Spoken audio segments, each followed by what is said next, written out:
Okay, I think you're there. Good morning.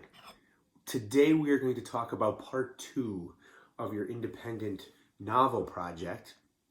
And as you might have noticed from the calendar, I have updated my website, the sample independent novel project, that the link is posted to Schoology. So you might want to check that out. Actually, I would highly recommend checking that out because it gives you a little idea of what I'm looking for when you go to make your own second page of your website, which should be titled Guide or Educate. Either one, doesn't matter to me. So I just want to talk very briefly this morning about the few things that I'm looking for in the Educate Part 2 section of your project and your website. The first and foremost is you'll notice at the top of my page, I took a few moments to write a few sentences that gave you, or the reader, or the prospective reader rather, a little introduction as to what I was attempting to do on that page. Now, all of ours are basically the same. We're going to talk about themes, excuse me, symbols, the characters, and the writing style of the book. And you're going to divide that page into those four sections. So my suggestion would be to start with theme. Remember, theme is the overall message. These are the things you're supposed to take away from the book as a reader. So one of the themes of Life of Pi, using as an example, was faith and this idea of questioning faith. It's supposed to make you think about your own ideas of faith. That's what you're looking for in your own independent reading novel, and you'll see that I found four. I decided to do it in a chart, and this chart has my four themes, along with questions that the reader is supposed to ask as they read the book to explore those themes. Remember, the entire idea of your project is to give this to prospective readers and current readers of the book so that they can appreciate it more. In this way, you're kind of acting as the teacher. You're trying to give them the tools they need to see and to read the novel in a more sophisticated, in-depth kind of way. So you'll see I made that chart with questions and then a little analysis beneath. That would be a great way. Do you have to do it that way? No. You can make a little video to post. You could make graphics. You could have kind of a narrative comparison. There's a variety of ways. That's just the way that I thought to do it. You know how much I love my charts. The second part is the symbolism.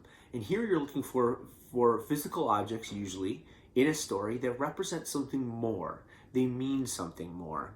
So when we think about symbols, we think about things like in the Iron Man movies, his arc reactor in his chest. While yes, it powers his Iron Man suit and does all this, it's supposed to represent his heart, right? His heart was broken, and he fixed it and turned to something new and became a new man from it. So the arc reactor in that case acts as his heart.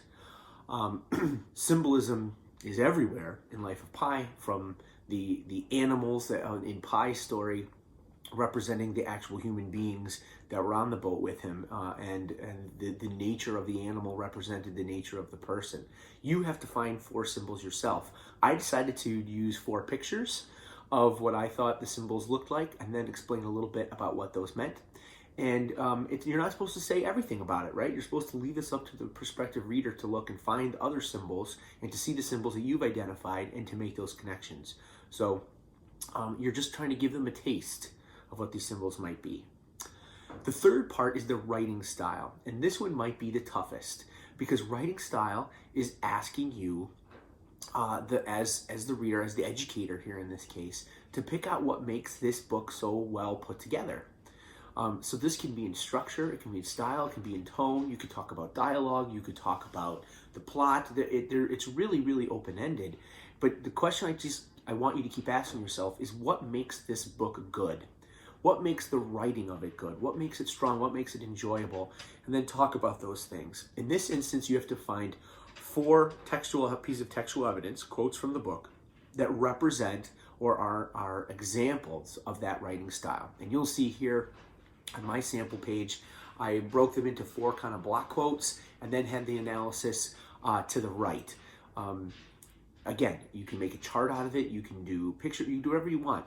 Just make sure that it's clear what you believe the four writing style tools the author uses to tell his story or her story, and why they are good. The last part is the sort of the little character bio, and this is for those who are going to who are currently reading the book based on your recommendation, and are just looking for maybe a little refresh as to who the characters are and their relationships with each other. In this instance, I just listed the most common characters in A Gentleman in Moscow and talked a little bit about what their character was, not who they were as a person, as in, you know, this person is the son of so-and-so or works here, but instead who they were inside, to give the prospective reader a little idea of what they might be looking for when they're reading parts of the book about their particular character. So that's basically it. It's my guess from having done it myself is that it's not a lot of technical work, like a lot of typing and a lot of writing. It's more of a lot of thinking work. And so hopefully you had looked ahead, looking at the rubric for part 2, and as you were reading the novel, you were thinking about, okay, well, what themes are here, what symbols are here, and it won't be too hard to come up with. I really do think that's the hardest part, and then just communicating that to your prospective readers on your website. So please, hopefully that proved helpful. If not, please let me know. Remember, this is all going to be due next Sunday. We have office hours on Friday, and Friday morning I will post the Zoom code, and you can join if you have any questions there. You just want to see everybody's face. Join in, and we'll talk about it. If you have questions before then, obviously email me, and I'll be happy to respond. But the most important thing is to check out my sample site, which is still posted to Schoology. It says Independent Novel Project Sample, and you click on that and go to that second page, Educate. You can see what I came up with, and I'm sure whatever you come up with will be much better than that. So that's all I have for today. If you have any questions, like I said, reach out to me, and remember to stay safe, stay healthy, stay smart, and stay smiling. Hey, Thomas, have you ever had a mud bath?